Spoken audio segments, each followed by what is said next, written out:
Palembang Express dan My Office Coworking Space Palembang mempersembahkan podcast ceritanya anak Palembang. Oke, selamat sore semua teman-teman, para pendengar podcastnya Palpres Official bersama My Office Coworking Space. Teman-teman udah dengar episode sebelumnya, kita ada 4 episode sebelumnya, silakan ditonton, silakan dilihat di Spotify. Di Spotify ceritanya anak Palembang, atau di YouTube ada di Palpres Official. Terakhir kita berbincang-bincang bersama Bapak Kepala Dinas Pariwisata Kota Palembang, ngomongin soal bagaimana Palembang mendapat juara di bidang sektor kuliner. Nah, karena ngomongin kuliner, kali ini saya ada di salah satu tempat yang sangat fenomenal belakangan ini, akhir-akhir ini, karena dengan desain tempat yang luar biasa. Saya sekali masuk luar biasa terkagum, takjub, karena dulu nggak kayak gini, tiba-tiba berubah luar biasa. Dan saya bersama seorang foundernya, pernah dulu satu panggung kalau nggak salah, udah lama, orangnya humble person teman-teman. Kita bakal banyak sekali ngomongin soal inspirasi dari Mbak satu ini, cewek satu ini, asli orang Palembang. Mungkin kalau nggak salah apa ya, pokoknya kita caranya orang Palembang yang bisa sukses di kota Palembang, yang sudah saat ini udah menuju tangga sukses yang lebih tinggi lah. Nah, kali ini saya ada di Pempek Pindang Sultan. Benar? Pempek Sultan Pindang Agan. Nah, kali ini kita akan kenalan sama pemilik Pempek Sultan Pindang Agan ini. Silakan dulu Pak, kenalan. Namanya yang jelas udah sold out teman-teman. Para milenial nggak boleh aneh-aneh, udah sold out. Silakan Pak, kenalan dulu, namanya siapa? Nama saya Vivi Fitria Rizky. Saya sudah menikah dengan 3 orang anak laki-laki. Seperti itu. Ayo, sudah punya 3 orang anak, jadi nggak boleh aneh-aneh. Nontonnya ambil yang inspiratifnya aja. Nah, kita ngomongin latar belakang dulu Mbak, sejarahnya. Kok bisa ya gitu? Oke lah, Palembang ngomongin pempek gitu. Kok bisa seorang Mbak Vivi juga terjun mikirin pempek gitu loh? Apa sejarahnya, apa latar belakangnya sehingga buat usaha pempek? Jadi awal cerita mulanya itu di tahun 2015. Jadi semua itu berawal dari iseng-iseng. Oh, iseng Tanpa pikiran kalau saya tuh bakal bisa punya usaha seperti ini.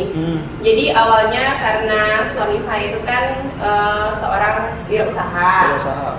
Jadi kalau misalnya dia jam kerjanya bukan kayak kita yang normal pergi kerja pagi sore ini. Jadi pas itu suami tadi hobi memang orang Palembang asli, dan kemarin di rumah itu ada stok ikan. Saya proses lah itu menjadi pempek, karena memang kalau orang Palembang tuh kalau tidak minum cukup sehari rasanya kayak langsung Palembang. Jadi pas di ini waktu zaman di BBM itu tuh hasil karya dewe itu tuh diposting lah, tapi belum kayak ada Instagram kayak ini, benar-benar masih lewat kayak BBM kayak itu kan, BlackBerry, zamannya BlackBerry kemarin. Pas diposting ada kawan yang nawar, jadi ngomonglah sama suami, Pak ini nih pempeknya dia nawar, kayak mana lanjut apa kita jadiin duit. Sudah, jadi pas sudah iseng-iseng kayak gitu tuh suami ngomong ya sudah lah jual kalau misalnya memang galak. Dan ternyata yang hasil ikan 2 kilo tadi itu langsung diborong, benar-benar yang nggak kate yang niatnya tadi buat laki kan, benar-benar yang udahlah jadi lagi kebagian. Iya, jadi kebagian bau-baunya.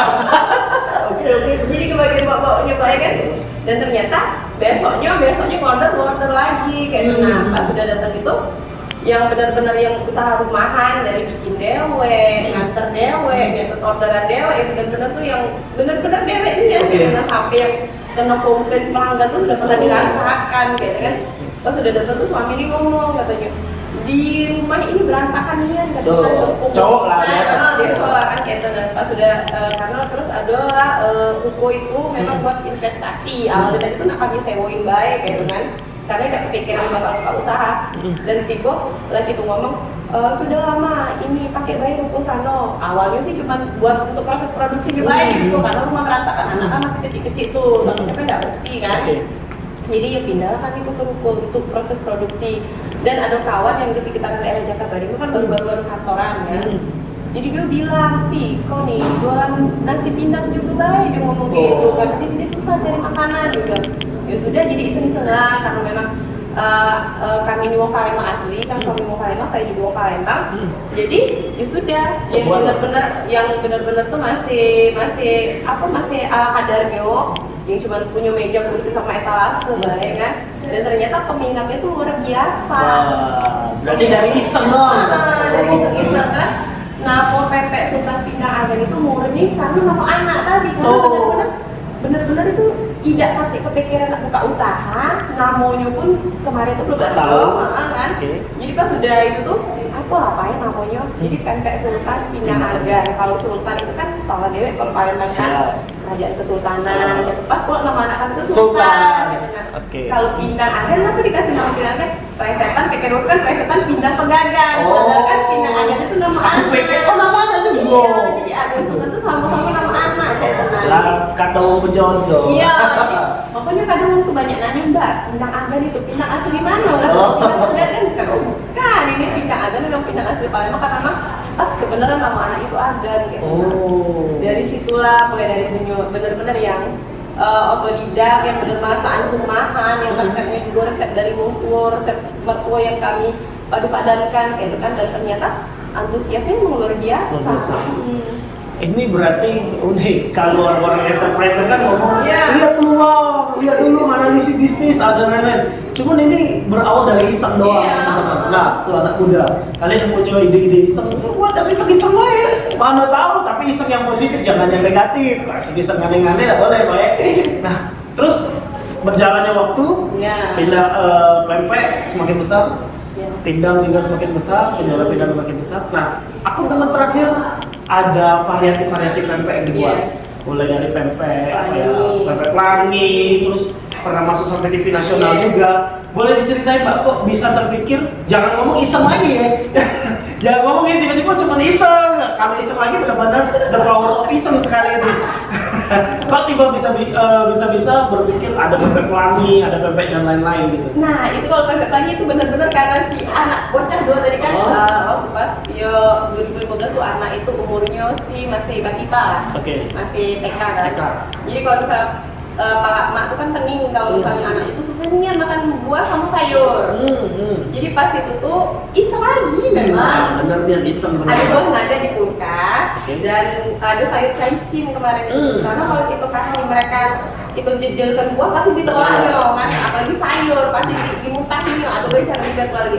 Sekarang Joni kalau misalnya dia pergi sekolah, mama mau pempek, mau nggak mau kan? Jadi emaknya tadi bola jadi itu tadi di blender buah naga tadi dicampurkan sama adonan pempek tadi, dan ternyata emang warnanya menarik buat anak-anak yang buah naga tadi warna merah, caisim tadi hijau, wortel tadi warna kuning, dan ternyata dia tuh nanya, Mama itu apa? Katanya itu pempek. Nah, iya Pak pempek. Kiranya itu play-doh mainan yang anak-anak itu kan.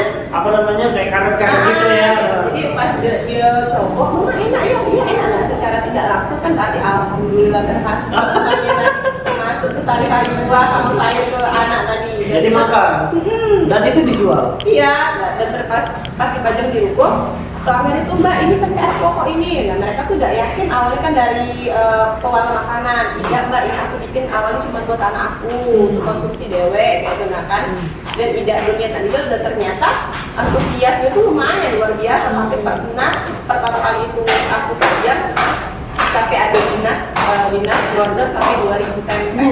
Pempek pelangi. Nah, pempek pelangi baik gitu. Alhamdulillah luar biasa. Kali puasa vegetarian jadi dia. Tapi unik Mbak, soalnya kan berarti rezekinya dapat, anaknya sehat ya gitu kan. Ngomongin buah sama sayur digabung jadi itu. Luar biasa teman-teman. Berarti di Pempek Sultan banyak sekali inovasi berarti yang dibuat gitu ya. Nah, penasaran pengen tanya Mbak. Ini kan iseng, oke lah pasti di lain sisi itu mungkin prioritas pertama. Nah pasti kan butuh skill, nah, kemampuan. Itu dari mana belajar? Berarti ini otodidak, jadi kan belum ada grup zaman itu kan pasti nggak sehebat zaman sekarang dong. Jadi gimana? Sama mama, sama mertua, karena kan memang mertua sama mertua kan asal mau Palembang. Jadi waktu pas sebelum nikah juga kalau misalnya cuma waya-waya bikin pempek lenjer itu kan itu praktis kan. Jadi memang udah bisa, skill tuh memang udah bisa, mertua juga pintar masak. Jadi kalau misalnya kayak pengen laki ini kan kalau Palembang ngomong kalau lanang Palembang tuh bisa kerut. Iya. Ada pun juga. Jadi kali itu nak makan baik. Nah jadi kayak sore udah nak model kayak uan pempek tuh pasti harus ado jadi. Nah jadi mau tak mau nanyalah sama tuh resep ini, nanyalah sama mama gitu. Jadi dipadu-padankan, di mix sekiranya kalau misalnya memang kalau kata laki tadi rasanya enak ya udah kayak itu. Nah tadi itu sudah punya takaran kayak itu. Nah yang pindang itu benar-benar yang kami kombinasi antara resep mama sama mertua tadi, dan memang berhasil banyak. Berarti pelanggan pertamanya adalah suaminya sendiri. Kalau satu suami laju jual. Jadi jangan capek-capek ke pasar kembali. Cuma keluar gorewe dulu, deket dulu yang pertama-tama dulu. Mana tau enak jual kayak gitu kan. Pasti ini nggak mungkin langsung meroket kan Pak? Pasti kalau anak tangganya banyak kan. Boleh cerita dong, ini nanti tolong backsongnya agak sedikit kecil. Agak. Duka sukanya bangun usaha ini dari nol, yang cuma dari etalase sampai sebesar hari ini. Suka dukanya pasti banyak, yang pas nganter kena komplain pelanggan. Komplain yang paling sering yang sampai hari ini diingat Pak? Komplain yang paling diingat raso pempek apa sih ya? Jadi pokoknya nggak mau. Nah lupa kan, saking banyak komplainnya. Kalau banyak komplainnya, kalau misalnya komplain itu pas telat nganter, kami kemarin tuh bikin dewe, nganter dewe, ambil dewe, bener-bener dewe. Jadi pas nganter ke kantoran lah, kan, jadi pas jam-jam itu kan. Jadi penuh komplain terus, ya Allah aku yang punyanya, nyet yang paling itu tuh naik pertama pas nganter itu. Terus kayak ada yang kita udah tahu ya nilai uang yang kayak mungkin dengan gaya seadonyo kayak dipandang dari penampilan itu pernah biasa tuh kayak itu. Nah ya pikirnya kita nih buka usaha tuh ya yang cuma pikir, cuman ya udahlah aku buktiin lah sama kalian kayak tengah seorang bibi pempek kan, bibi pempek mendunia mak juga anak juga bisa sukses kayak gitu. Karena ya ibarat kata tadi aku bakal buktiin yang mereka selama ini sok sibuk nih yang cecak ini kan, atau yo diajak kumpul bukannya karena udah kumpul, memang mungkin karena waktu itu juga udah rate, dan kadangnya kita menilai dari kayak yang bergaya-gaya casing ya, casing dari luar, padahal buntu kalau pernah kayak gitu tip, awas dari sensor gitu. Enggak, memang itu ya kata orang dulu pelanggan is a king. Yes, beli ada raja ya, walaupun raja tidak mungkin disikok dua. Kalau kau raja, masih kau dulu kau raja. Komplain dulu, kita punya cukup kan, tembang dan itu dah cerita aja. Wah berarti itu komplain yang dihadapi. Tapi menjadi satu pemicu juga ya sampai hari ini. Jadi kan kalau misalnya pas ke pelanggan, jadi kalau misalnya kayak nasihatin karyawan, kalau memang ada pun secerewet apapun pelanggan itu harus kalian harus tetap sapa, senyum, salam, biar hati itu jongkol luar biasa kan. Ada lagi masa keluarga, urusan sama cowoknya, itu di luar kerja, profesional. Dari segitu, dari kayak itu ya alhamdulillah kami bisa naik kelas kan bertahap. Padahal kendala itu luar biasa, apalagi ngurusin SDM, ngurusin karyawan itu luar biasa. Jadi bukan dari seorang ya Mbak Vivi yang single sendirian untuk usahanya ya, single fighter untuk ngurusin usahanya. Dan sampai hari ini berapa karyawan Pak? Karyawan kami sudah alhamdulillah hampir 50 bro, 50 karyawan, dan semuanya dilatih pasti kan? Iya. Dilatih oleh Mbak Vivi sendiri. Nah, ini ngomongin SDM, tadi kan wah luar biasa kondisi SDM. Gimana sih Mbak? Nah, rasanya dulu kan sendiri, tiba-tiba sekarang udah ada yang bantuin SDM, belum lagi ngurusin mungkin bos pinjam duit bos. Bos tolong bos, kayak gitu. Gimana Mbak? Kurangnya sifat saya itu karena banyaklah sifat tak teganya. Oh, Mbak Pipi nih mau paling tak tega. Tidak tega, jadi karena kalau misalnya pas karyawan anak kasur, misalnya yo kita lihat keadaan juga dengan gajian, kita juga harap malum sih. Tapi aku tidak pinjemin pakai uang perusahaan, dalam artian pribadi aku. Terus kita pas gajian juga harus ada potongan kayak itu sih. Kalau karena aku sebenarnya sih sifat yang aku punya ini memang harus ada di momen-momennya. Kayak kalau di perusahaan itu tidak bisa dipakai. Betul. Kita harus kejem, dalam artian memang harus ada yang harus kita bantu dan harus tidak. Nah, jadi yo aku tuh bener lagi sedang menata perasaan yang tadi baper. Biasalah kalau mak-mak baper kan. Kalau dia anak ego biasa itu. Terus kan mungkin selama ini udah kata orang nggak simpati ya, terlalu banyak simpati. Iya benar. Ada nggak yang karyawan kan kadang ya udah disimpatiin lucu juga? Ada sih. Ada ya? Ada. Oh, Cuman itu. kalau misalnya aku kasih SP1, SP2, SP kalau misalnya memang udah ini ya udah cut bye. Cut bye. Nah, Oke. daripada kaget dia menyebarkan virus ke Yang orang lain. gitu. Nah teman-teman, itu harus diingat. Jadi kalau kerja itu ya benar-benar tulus lah, kerja yang benar. Ya apalagi bosnya baik, luar biasa. Mau minjem duit bisa dipinjemin. Yuk, kalau masih aneh-aneh, waduh luar biasa teman-teman. Nah ini senjatanya, kita mau ngomong senjata. Apa strateginya sampai punya usaha sebesar ini? Strateginya. Senjatanya apa gitu kan? Kalau boleh tahu, kadang-kadang kan mama jangan lah rahasia dapur gitu kan. Apalah kira-kira? Kalau aku rahasianya itu aku restu suami Restu yang suami. pertama sama gencarkan sedekah. Nah, itu coba ditebeli dulu, gencarkan sedekah. Why mbak? Ada filosofi atau apa? Kenapa? Jadi jauh sebelum aku punya usaha, tradisi aku sama suami itu kami tuh ngider ke keliling Palembang tuh untuk sedekah Jumat. Setiap Jumat sampai sekarang aku masih menjalankan itu biarpun aku lagi tidak di Palembang. Karyawan tim Pemkab Sultan pun ingat sedekah Jumat. Kalau terus Palembang ini benar-benar nyariin. Terus aku misalnya kayak aku ngeliat adung yang memang harus aku bantu, mungkin wajib aku bantu yang benar-benar aku ngajarin sama anak juga, anak Sultan Pasha itu kan. Jadi aku ajarin, nah kalau misalnya memang kakak sama lagi di atas, kita harus bantu yang di bawah kayak itu. Nah jadi kadang pas aku sedekah tuh ngajak anak, jadi anak tuh mama orang itu kasihan ya mama, jadi mereka juga ada rasa kayak itu. Jadi simpati. kayak di saat aku kemarin tuh pernah sakit yang pernah nggak cerita waktu pas itu? Pernah, makanya perlu diceritain dulu dikit terus. Jadi waktu pas aku tuh sakit kuping kemarin itu tuh, kuping kanan sama kiri gara-gara pas lagi flu naik pesawat, dan ternyata emang itu tuh berakibat fatal yang kita anggap sepele kan.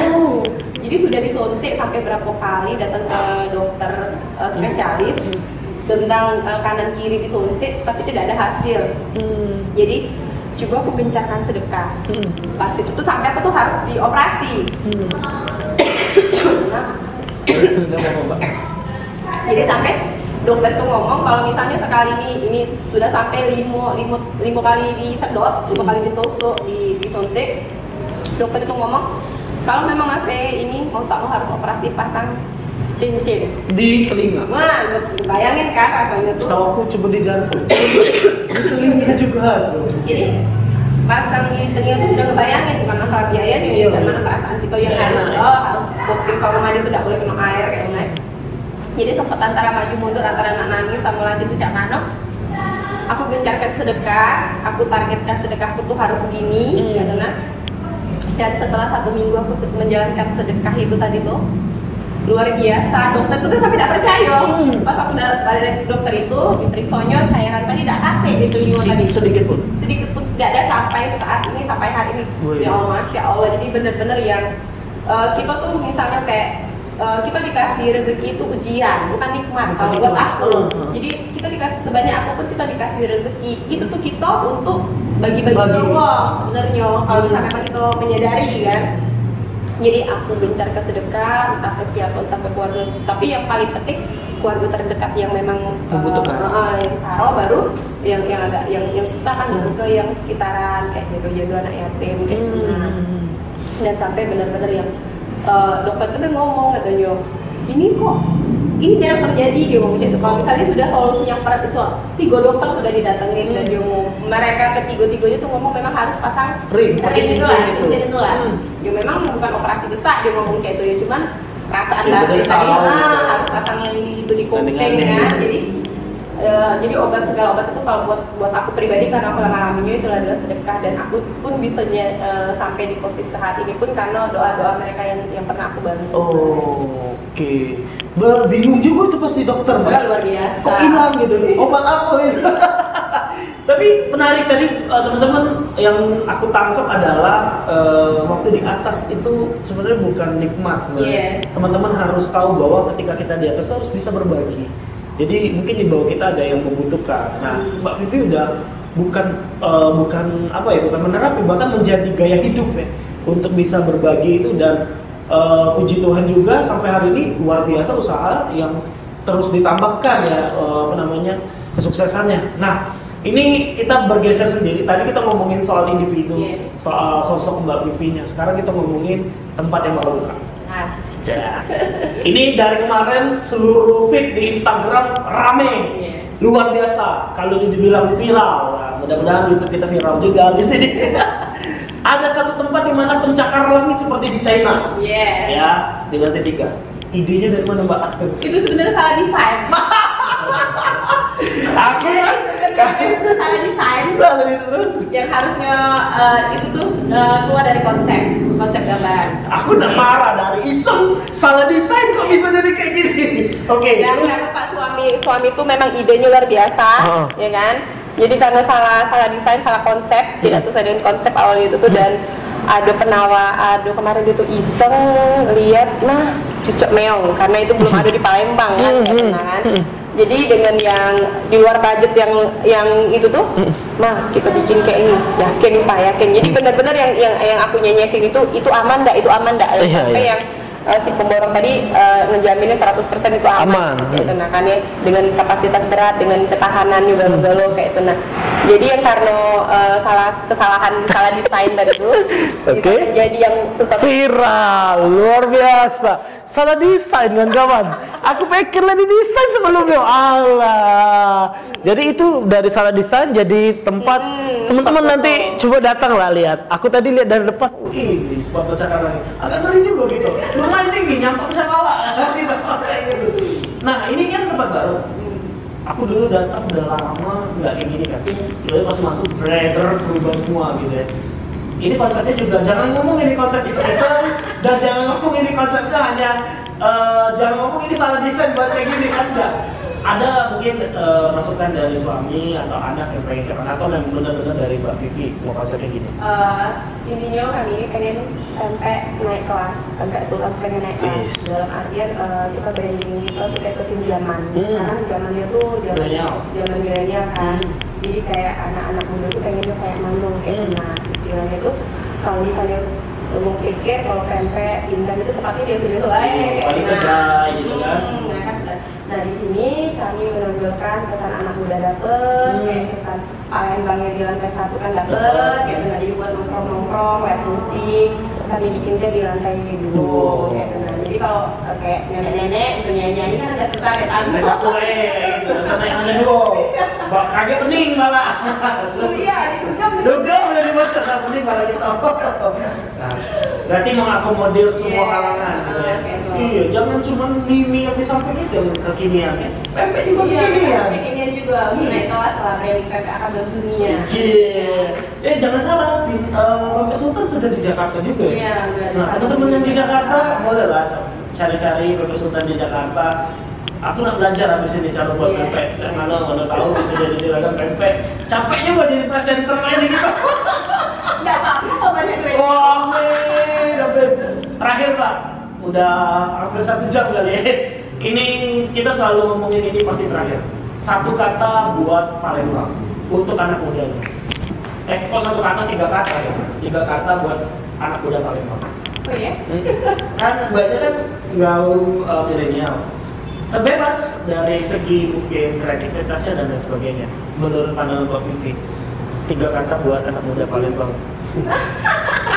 Misalnya nah ini milenial sama mama ya. mama yang bergaul sama milenial soalnya. Contohnya kreatif, gitu misalnya ini misalnya gengsi misalnya aja, terus misalnya bertakwan misalnya, atau 1 kata aja lah buat anak Palembang. Atau kalau nggak usah anak Palembang lagi aja, buat pempek aja lah. Penilaian Mbak Vivi buat pempek di Palembang. Penilaian buat pempek. Kalau aku sih pempek tuh pengen naik kelas gitu. Nah jadi kayak kita itu tuh bisa setara sama yang kayak makanan-makanan internasional yang di mana tempat itu tuh selalu yang dicari kayak misalnya biasa tahu kentang, nasi jadul kan. Jadi aku tuh pengen kayak cemilan di pesawat pun harus ada pempek, dan kayak set di pesawat, terus kayak di lounge tempat tunggu eksekutifnya itu tuh harus misalnya ada cemilan pempek. Jadi pempek tuh harusnya diterima semua kalangan. Bisa kalau Jawa kan sering manis-manis tuh, nah pempek juga baik. Pempek bisa dibuat manis sih, pakai gula Jadi merah. kalau aku sih uang Palembang tuh harus inovatif. Inovatif. Uang Palembang harus inovatif. Oke. Kapan dibuka cabangnya, Mbak? Kita akan opening pada tanggal 15 Maret 2020. 15 Maret 2020 untuk umum. Teman-teman silakan hadir, rame-rame. Yang nak berpijak di tempat viral, monggo datang ke sini. Hati-hati, kaki naik asam urat. Jangan berdulu. Pening pala nih modern atau Palembang. Mungkin ada pesan-pesan terakhir, Mbak, buat seluruh masyarakat Kota Palembang yang nonton, khususnya kaum milenial. Jangan pernah takut mencoba, jangan pernah takut untuk gagal, karena kegagalan itu adalah guru yang luar biasa. Karena dari kegagalan akan timbulnya kesuksesan. Wih, quotes ini luar biasa, nanti gua jadi wallpaper di HP. Oke teman-teman, terima kasih. Jangan lupa follow Instagramnya Mbak Vivi di mana? Vivi Bovi Gantansya. Nah, Pindang Agannya ada Pempek Sultan Pindang Agan. Pempek Sultan Pindang Agan. Jangan lupa juga follow di My Office PLG dan juga Palpres Official. Terus abis ini teman-teman harus nonton. Ini episode harus yakin dinonton. Di subscribe, terus juga dihidupin notifikasinya, di like, jangan lupa. Kita buat viral, komen juga. Kalau misalnya Mbak pempek argo berat po, komenlah di sini. Mbak minta gratis, komenlah di sini. Nah, baca diatur. Mana tahu kaget dapet teman-teman. Terima kasih. Jangan lupa juga dengerin podcast kita di Spotify, ceritanya anak Palembang. Nanti bareng Mbak Vivi juga ada di sana episodenya. Dan terima kasih Mbak Vivi atas waktunya. Kita udah dibolehin tempat barunya. Oke, terima kasih dan sampai jumpa. Selamat sore, bye-bye. Palembang Express dan My Office Coworking Space Palembang mempersembahkan podcast ceritanya anak Palembang.